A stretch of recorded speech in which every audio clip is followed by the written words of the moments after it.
Hello everyone, my name is James and this is the Simply Put podcast show. The show in which I will be talking about a specific topic and express my various opinions on. This show is tailored for a conversation. So if you have any thoughts of your own, as I'm sure you do, feel free to comment them down below. Today's topic is Overwatch. If you've not recently been into the gaming scene, Overwatch is a multiplayer-focused first-person shooter designed primarily for 6v6 skirmishes. How it works is you play as one of an array of characters, each with their own unique set of abilities and playstyles. In order to actually win a game of Overwatch, you and your team must complete the map's objective. Now, all the objectives primarily boil down to either defending or attacking a certain point on the map. And that essentially is the basic summary of how Overwatch plays on a fundamental level. This is without mentioning the other modes, such as competitive play or other various modes that change team sizes and character selection. Before we head into the good and bad section of this podcast, let us add a new section to the show, titled History and Development. I think that way we'll get a better understanding of the origins and perhaps the philosophies behind the games itself. The history and development of Overwatch. Blizzard began development in 2007, and when I say it, what I'm referring to is Titan. Titan was originally going to be a MOBA, which would have been similar to League of Legends, which was being developed at the similar time. And it always makes me wonder about a secret group of game developers who secretly share the games they're working on. It would explain why similar games come out around the same time, despite being in development for years. In 2014, Titan was cancelled, leaving Blizzard with a tough decision. Do they can the project they've spent almost a decade working on, or rethink their approach?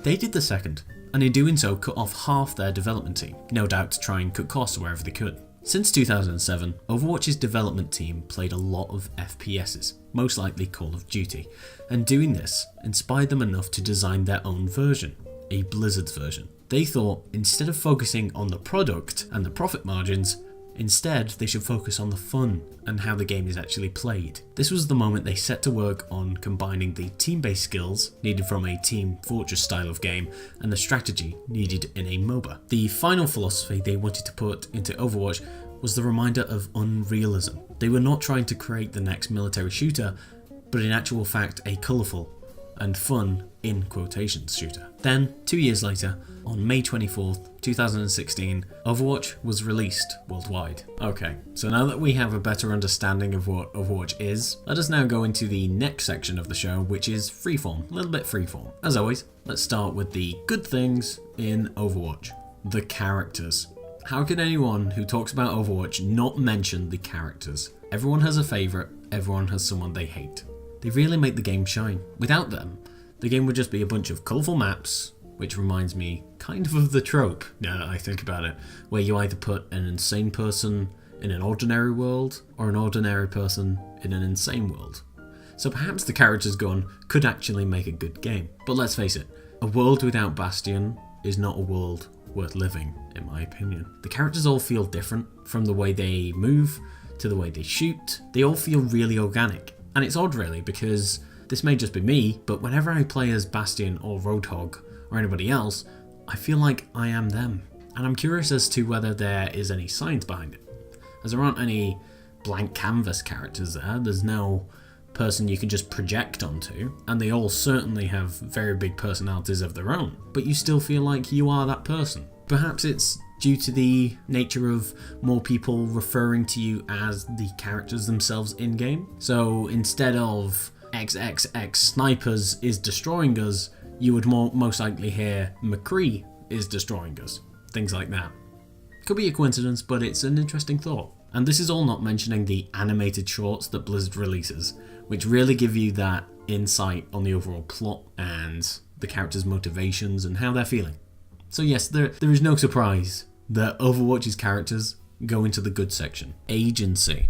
So moving on from characters, let's talk a little bit about Overwatch's agency. If you're unaware, agency in a video game is when you feel like you're a part of that world, or that you have some degree of control as to what's happening in it. For example, shooting a plant pot and it shattering is good agency, because logically that's what should happen. Although Overwatch doesn't do a lot of this, I admire what it does do, because most objects you damage will in fact have some impact. I found more in the spawn rooms than anywhere else, as there's nothing else to do other than to emote and blind fire the entire room. So it's a nice touch. My personal favourite though is the pinatas on El Dorado, which you can shoot, which give off this nice satisfying confetti shot when exploded. It's a tiny detail like that I think Overwatch will do more of, as it really makes the map feel more vibrant and alive, and it is there purposely for that reason. It's also good to know the reason why not every item does this, and that's due to memory and time and how it would affect the gameplay. So they've got a good amount. Okay, so let's move on from agency straight on to skins. So I've talked about skins and cosmetics briefly in the last show on Rocket League. Overwatch is another game that does them really well for the most part. Due to the development team, Blizzard has almost become expected for them to be good, because if they're not, they would be pretty disappointing. But they do look incredible, and it just boosts up that love for your favourite character, especially when you've got a stellar skin to go along with them. The other customizables I didn't include, because I don't think they're nearly as good. The sprays are just forgetful. They are practically pointless, as well as the voice lines, unfortunately. That being said, the skins really do save the day. Now there's something interesting about the skins of Overwatch, and that's the community around them. There are two big opinions I've found, and one being the limited time skins are the worst thing ever because it forces you to buy loot crates, especially if you want them all. And the other opinion being, well, I don't really care. And that's an interesting dichotomy to me, because you ask yourself, well, which is it? Who's right? Do you agree with the people who like the skins, complaining about the limited time and the loot box system, or doesn't it matter because they're just skins, right? And in all honesty, I think it's a bad design decision. I know, right? I just flipped it. We're on the good section. But let me explain. The winter event just finished, meaning no more winter loot boxes are available at all, meaning there's currently no other way to acquire the winter exclusive items. The counter to this is, well, you should have logged in and earned those boxes and got those items, which I understand, and it's great marketing, it builds hype, but the thing is, it's superficial hype. The idea of creating something limited and then ceasing its production just for the sake of it being limited is business first, not customer. It's a way to ensure you earn money quicker in a shorter space of time, tried and tested since the early days of retail. We have to, though, understand that it's Blizzard's design choice, and people do indeed buy these and get some form of enjoyment. There's no denying that. So here's my point. In order to solve the animosity that people don't like when they've missed out or they've not got enough, is what you do is you remove it from the list. It's simple. If it wasn't blacked out with the line only available in winter crates, people would not nearly be as annoyed, because the only thing these unobtainable skins appear to be is just a carrot on a stick. Overall, the skins as a whole, as a collective, they're great. They're a great addition, but they should be slightly tweaked and expanded upon. And that pretty much wraps up my good thoughts that stood out the most, at least in Overwatch. I love the characters, I like the customizables. There are some little things, like you get more XP from being in a party and things like that, but they're so tiny there's not much to really talk on. So let's move on to the bad section of Overwatch. Satisfaction killing. When I kill someone in a video game, especially in a first-person shooter, I want that immediate gratification. Through colour, sound, and even acknowledgement. I want something to make me feel accomplished. It's the fundamental feeling of satisfied. Many games do it well, but I think Overwatch doesn't do it well enough. And it really bothers me. In Overwatch, when you kill someone, you get a pop-up with a red text saying you eliminated someone, with how much damage you did at the end. It's boring. It's genuinely boring. Where's the colour? Obviously the colour was red, but I mean, where is the colour? Where's the flashing? Where's the satisfying ping sound? There's none of that. What detriments it even further is the damage dealt icon. Because imagine you're ducking and diving, right? There's a tracer warping around you, going boom boom, and you finally kill her. But when you read it, you only did 11 damage, because behind you the whole time was a Bastion, turreted, shooting at her as well. It's that damage dealt that kind of takes it away from the fact that you only did 11 damage, but hey, you got a little bit of the kill. I guess it's not all bad, because when you do get a double kill, you do get a nice announcement. But unfortunately, those are the only times killing feels satisfying in Overwatch for me. From that disappointment, we move on to map flow and variation. Now I should prefix by saying I do enjoy the gameplay of Overwatch, I do enjoy it, but not for longer than about 3 matches.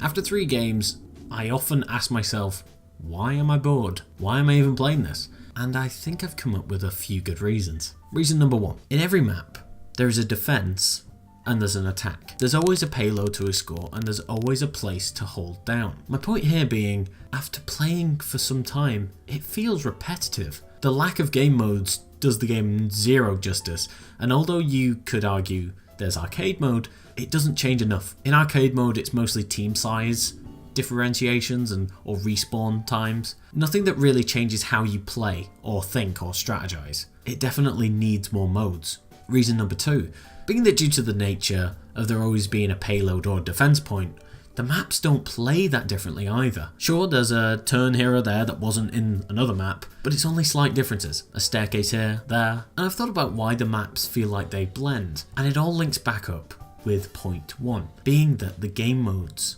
Because in every map you have to defend a point. There is always going to be a wide square open area in every map. And because you have to escort a vehicle as well, there's always going to be a road to push it along. And it's these design choices that do affect the map flow and make them show so many similarities. Whereas if you had a map that was focused on capture the flag type of game mode, with tight corridors, flanking and all those things, that map would feel completely different to the rest. It kind of reminds me of an unfinished game or an undeveloped game. As if you remember, the development time was only 2 years, and Blizzard was mostly focusing on the fun and the characters. So in another 2 years, I can guarantee there will be plenty of game modes and even more maps. And finally, let's talk price point. So from the points I just made, you can imagine why I dispute the price point of Overwatch. And that brings up a long time debate on how do you value a game. Is it the time played, or the enjoyment, or even reviews?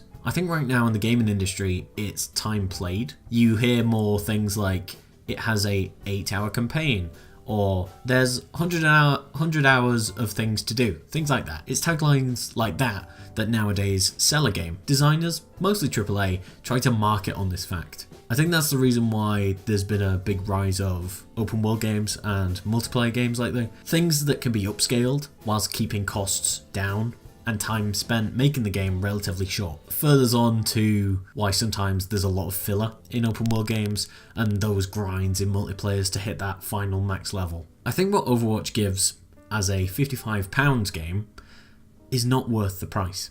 I think it's more worth £30, simply due to the content. The content in Overwatch is not there. Despite whether or not I like the content, simply there's not enough to warrant the price, in my opinion. The long term, as it does do free updates and the multiplayer leveling, actually let me put my theory cap on for a second. I actually believe this is the reason why an originally casual game, Overwatch was intended to be, decided to all of a sudden become a competitive game. Perhaps to add another feature. Maybe that's just me being cynical. So if money is time spent in the game, then yes, every multiplayer game under the sun would be worth £55. But it doesn't just come to that. But if it did come down to that, the content Overwatch provides should be much more modest. So we're all on the same page, and so I don't sound like I'm rambling, let me list off the features that Overwatch has, and you can draw your own conclusion from that. So here are a few things that Overwatch has in its game. Overwatch offers over 21 playable characters now, 15 maps, a competitive mode, plus an arcade mode, plus various customizables, skins, voice lines, sprays. And there you go. That is what Overwatch offers. So I'll let you draw your own conclusion from that.